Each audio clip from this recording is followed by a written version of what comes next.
Alright, today guys I'm going to be showing you how to do brakes on a 2021 Porsche Cayenne GTS. This is a 6-piston Brembo brakes. Everything's pretty straightforward, so I'll just give you guys a close-up and how I do it. So starting off, you're going to need this wheel lock key to take this wheel off. It's going to be found in the trunk underneath the little cargo cover. And the rest of these will be 19 millimeters. If you don't have one of these already, I really recommend getting it.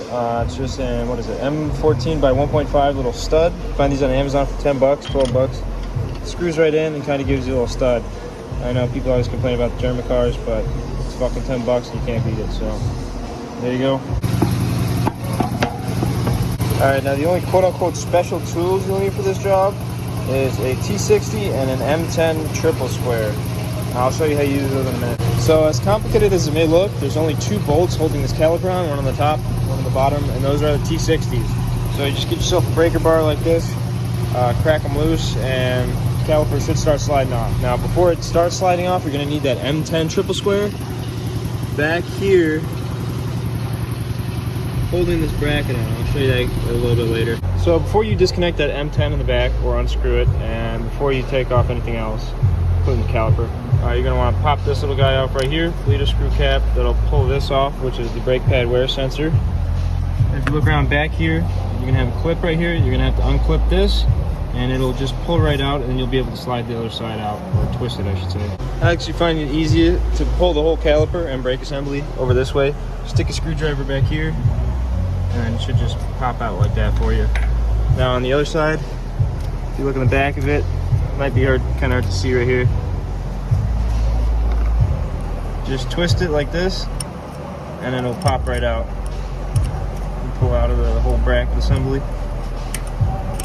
Like that. Stand corrected, you gotta pull this little guy out right here, and this out over here, which is 2 little more rubber grommet type things. And then it should be free. And then you'll just have to free this bracket up over here with that M10 Triple Square, just because there's a hard line going into the caliper and it's not really going to want to move on you. So you're going to have to get this guy with the Triple Square. I find it easier to go from the other side. So once that's out, you should get free access to the whole caliper. There is one more clip right here, right behind the caliper for the wheel speed sensor. You're going to have to unplug that as well. Easiest way to free up the caliper after you're all done, stick a screwdriver behind here. Kind of pry out, it'll compress the pistons for you. Since it's a 6-piston, they don't really take too much effort to compress them. Alright, once your caliper's freed up, you can go ahead and clean it up a little bit if you'd like. And these pistons are honestly so easy to compress, I do them with my fingers. I'd show you, but I'm kind of holding right now, so it's a little bit hard. But you can honestly compress them with your hand, that's how fucking easy it is. Before you take your rotor off, there's going to be 2 T30 screws in here.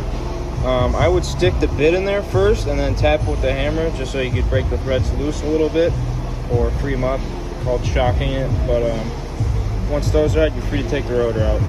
Alright, once you're all ready to take the rotor off, just put one little lug stud in here and go ahead and give her a little tap with the hammer right on the back here if you're not going to be using the rotor again. Once your rotor is off, this is optional, but I highly recommend it. I would take a little sanding wheel and kind of just clean up the mating surface right there, just so you get a nice, true, even surface to put the new rotor on. Alright, once you're at this point, you're all good to throw your new rotor on. Set screws back in if you'd like to hold straight.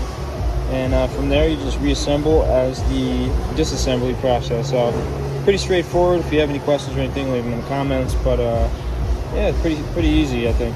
A little forgotten piece of information, but this little wear pad sensor on both sides, you're gonna want to replace it. If you can reuse it, props to you, but a lot of time they do break.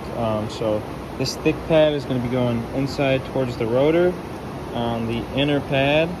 If you see right there, there's a little spot for it. If I can get some light in here, right in there, and then you just kind of stick a little screwdriver on the edge right here, tap it in, and you should be all good. And the wire gets ran through this little crack right here, and then right back over on that bleeder cap.